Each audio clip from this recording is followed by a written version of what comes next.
Welcome to the McKinney ISD podcast. My name is Shelly Spaulding. I serve as an assistant superintendent here, and we are excited today to kick off the very first ever McKinney ISD podcast. Our podcast, the goal of this, it actually came out of a strategic plan. As you know, one of our goals was to make sure that our stakeholders know of all the things that are happening in McKinney ISD, and this podcast is one more way that we can do that. Absolutely. So our goal each week is to bring different guests that come in and provide insight and information on current topics, what's going on in our district. And today we're starting with our very own Superintendent Pratt. We are so excited to have Shawn Pratt on the show today. And he's excited to be here. I love it. All right, well, let's start with just tell us about yourself. Sure. I've been in McKinney ISD for 32 years. Started here as a student teacher in 1993.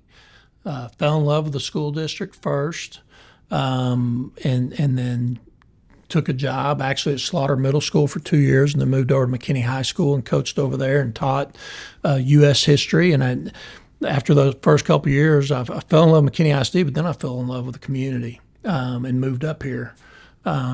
Really at the end of my first year, I think, of teaching. But anyway, moved up here, then met my now wife, Deanne, who teaches calculus at McKinney North, in my second year of teaching up here, and we raised all three of our children here, and so been here 32 years. I'm teacher coach, then athletic director, then assistant soup, and now blessed to be the superintendent the last couple of years. So yeah, that's it.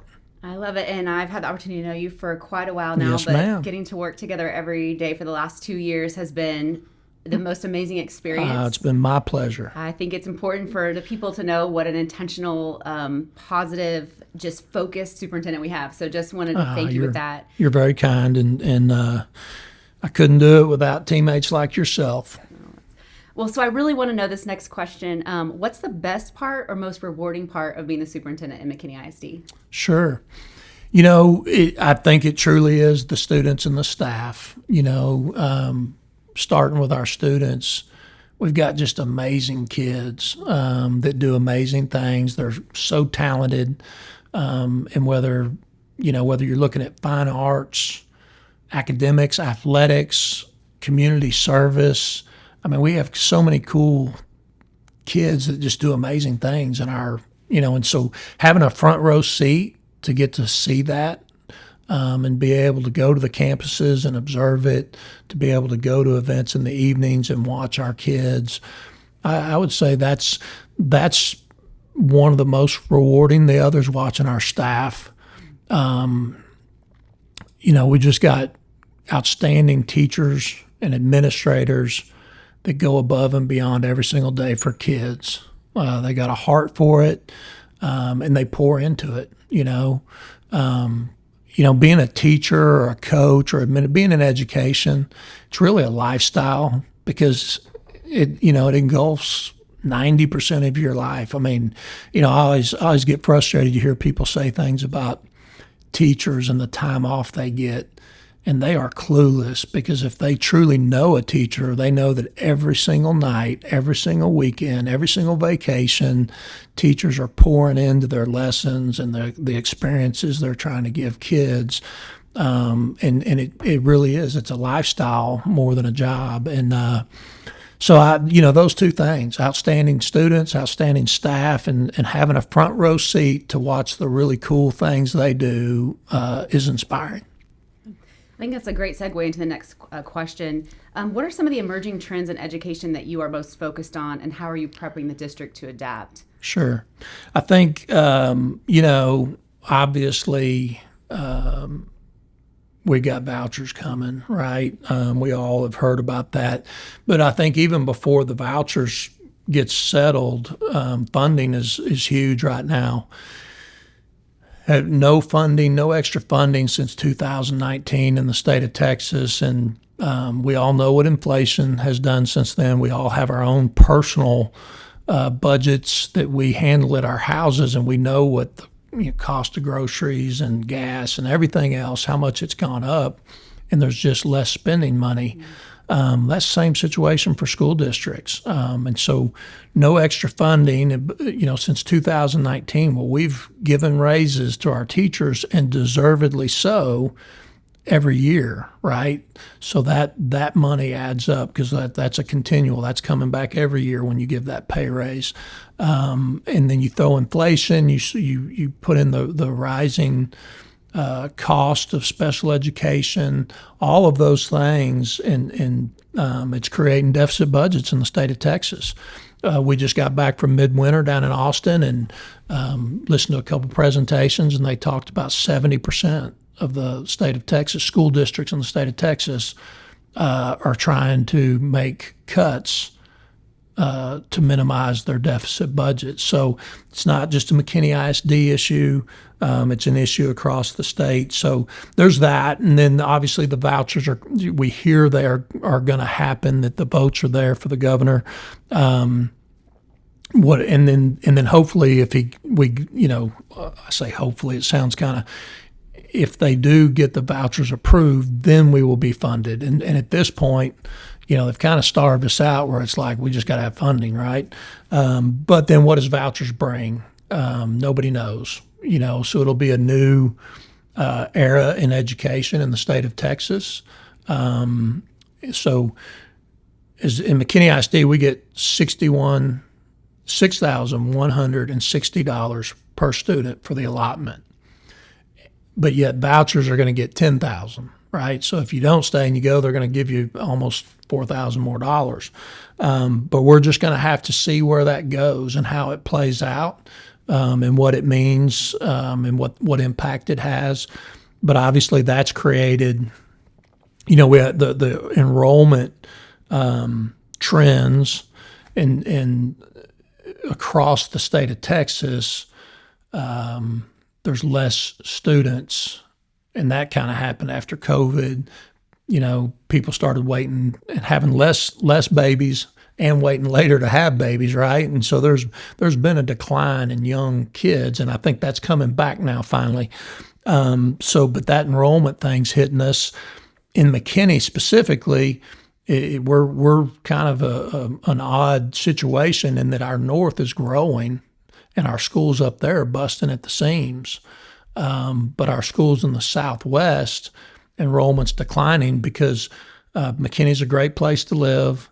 You raise your children, they leave the house, and people don't move away. They want to stay here. And so, which is a kind of a double-edged sword. It's a great place to live. People want to stay, but it does create neighborhoods with less kids over time.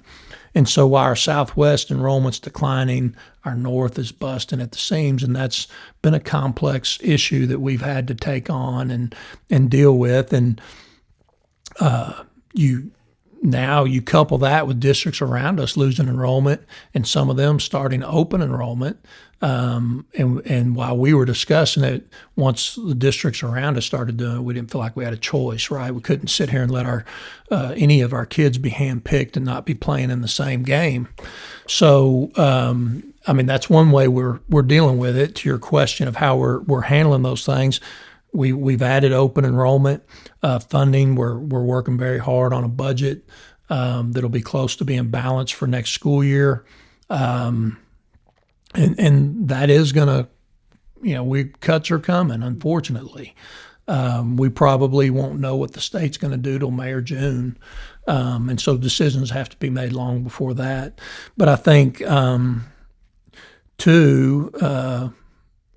I said the vouchers, we just got to wait and see. But along with the enrollment issue that we talked about per our strategic plan, we've started a long-range facility planning committee, and that's 65 community members that have come in, been meeting once a month for the last 5 months, and they're getting close to giving us what their recommendations are. Those meetings started out really educating, giving them facts, giving them data, giving them information.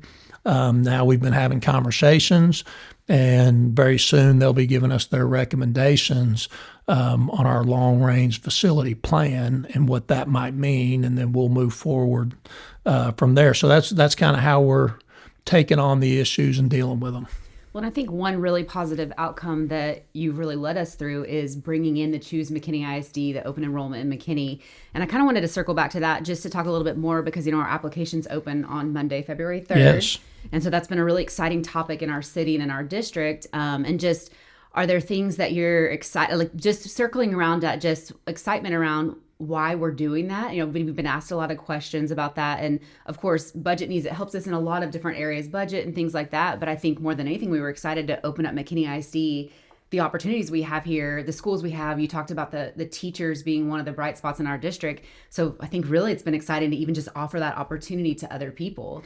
Yeah, absolutely. I mean, I think, once we started talking about it and we started, talking about allowing students outside the district in, as we brainstormed through that, you remember we talked about, we don't want to give choice to students and families outside of our district, but not give choice to the families inside the district. So then that's when we decided we were going to have intra and inter school district transfers. And so, there's a million reasons why somebody might want to attend a different school. We get calls all the time, from parents saying, look, I live here, but I work on the east side of town, and I would really like my child to attend that school right by where I work. It will be much easier and convenient for my family. And on our current policies, we can't do that. And so this will open it up. The key being the schools that have the capacity, where there's space. We're not going to hire extra employees, but where there is capacity right now, and we've got those listed on our website, 10 elementaries, 3 middle schools that we will allow and accept enrollment, right, and let them transfer. We're not doing high school this year. We're going to take a year to study that and begin it the next year. There's some more complications in high school, much more complex master schedule, obviously, but also eligibility in the extracurriculars and those kind of things that we need to make sure we really look at hard, take a year to study, get good policies, procedures, and practices in place, and then we'll start that for the 26-27 school year. And I think that's one thing you've said a lot that really stuck with me is that our kids, if you come now K through 8 for next year, you can stay with us through your high school years. And I think that's been a much asked question and something that I'm glad we're doing, because once you're in McKinney, we want to keep you here. We want you to be part of the family. So that's right. Good. Yeah. Once you start, we will do everything we can to keep you in along that same track and be able to finish in McKinney ISD and be, as you said, be part of the family. What advice or insight do you have for parents or even staff members who want to continue to stay involved in what's happening in McKinney ISD and even at the state level? Sure. Well, I mean, first of all, just what you put out and your team puts out every week in the communications and the newsletter. I mean, that's the best place, in my opinion, if you want to know what's happening in McKinney ISD and look at that every single week. But there's going to be some opportunities coming up. Obviously, the spring is going to be very interesting with the state legislature in session. So you can keep up with that. You can talk to your state legislature. But then, really locally, if you want to be involved with the district, we're finishing up the long-range facility planning committee in the next couple months. And then we will be moving into a bond committee. We'll have to go out for a bond next year. Whether it doesn't mean we're building new schools. We'll see what the long-range facility planning committee says. But even, we refresh schools every year. It's on a cycle. 2 or 3 schools get refreshed. Technology, all the things that we would need bond money for, we're going to have to go through a bond process for next year. So I think, we'll be putting that out. They can obviously find it in your newsletter out of the communications office, but we'll be taking nominations to serve on that committee. And, I'm a little off topic here, but I'm just super proud. McKinney ISD is our community school district, and we put a big emphasis last couple of years on trying to get community members involved. And, we did a strategic plan, which was our pathway for the next 3 to 5 years. And we had over 200 community members, parents, students, and staffs on that strategic plan committee that helped us develop it. And then we just brought them all back, a couple of weeks ago and showed them, here, as a result of your strategic plan you helped us develop, here's what we have done in the last year, and that I think we were all really proud of the work we had done based on what our community told us they wanted. And so there's that, and then we started the Long Range Facility Planning Committee, which came out of a charge out of the strategic plan. We had 65 community members that have been serving on that, right? And so now we'll move into that bond committee, and we'll again be asking our community to come help us with that process. It's not my school district, not your school district. It's not the board it's our community school district. And so we need that community involvement. We want that community involvement so that we know we're headed in the direction our community wants us to. I love it. You answered my last question already, because my last question was, what are you proud of about being part of McKinney ISD? And I agree. I think the way that your leadership is at bringing people in is what you're good at, and valuing all voices. And so I think that's been a neat part of the work over the last 2 years. And that strategic plan has guided everything we've done. And so everything ties back to that. And so that was your whole goal, that it wasn't just a document on the shelf, is that we lived it every day. And I would say certainly every single thing we do ties back to that. So that's certainly something to be proud of. Yeah, no doubt. I think the community helped us come up with a great plan. And I think our team has done an outstanding job of carrying the initiatives forward. And that's why it was such a neat meeting that a couple of weeks ago, just to show, hey, you developed it. You told us where you wanted us to go. Let us show you what we've done, right? And it was a proud moment. Yeah, we left that day going, wow, so much has been accomplished based on the work we set out to do. Absolutely. So neat. Absolutely. Okay, well, as we wrap today, we want to have some fun. We want to have some rapid fire questions. Here we go. Okay. So we just want to know, top of your head, like what your response is. So we'll start with the easy one. So favorite food? Everything. It's a category. All, everything. Man, can't beat a good cheeseburger, but you can't beat a great pizza, and you can't beat a great steak. So there you go. Okay, what about favorite color? Blue. Navy blue. Hey. McKinney blue. That's right. Favorite vacation spot? Probably just on a good hunting trip is really my favorite vacation. I'm not really a beach guy. Like the mountains a little better, but just a good hunting trip would be my favorite vacation. Okay. Favorite way to relax? Probably just bobbing up and down in the pool, or that, or playing golf. I've taken up the game of golf just because my sons took it up, and you'll do anything to spend time with your kids. So I'm not any good, but I do enjoy it. Great. A movie that is guaranteed to make you laugh? Oh, to make me laugh. You said movie, and I went into Dances with Wolves and some of these others, but that makes me laugh. It's not, I've been watching Landman, and it cracks me up. That's a good. So you can't beat Billy Bob Thornton. Yeah, that's it. He cracks me up. So it's not really a movie; it's a series. But yeah, that's a good one. Billy Bob cracks me up. Okay, what about 3 things you cannot live without? Well, I'd say, let me think. 3 things I can't live without. Well, my family, my dog, and food. Very good. All right. Last one. Best thing about McKinney ISD? Family feel. It's a family feel, and that's why I've been here 32 years. I think there's just great people that care about education, care about our profession, care about our community, care about our kids, and there's no doubt that's why I've stayed for 32 years, because it's just a great place with great people. So true. Well, Superintendent Pratt, I want to thank you for being our very first guest on the I'm podcast honored. Ever. No better man to lead our district than you. So thank you for all that you do. And we're excited to see where this podcast goes, and just to learn more and showcase more about our district. Love it, and thank you for doing it. Absolutely. Yes, ma'am.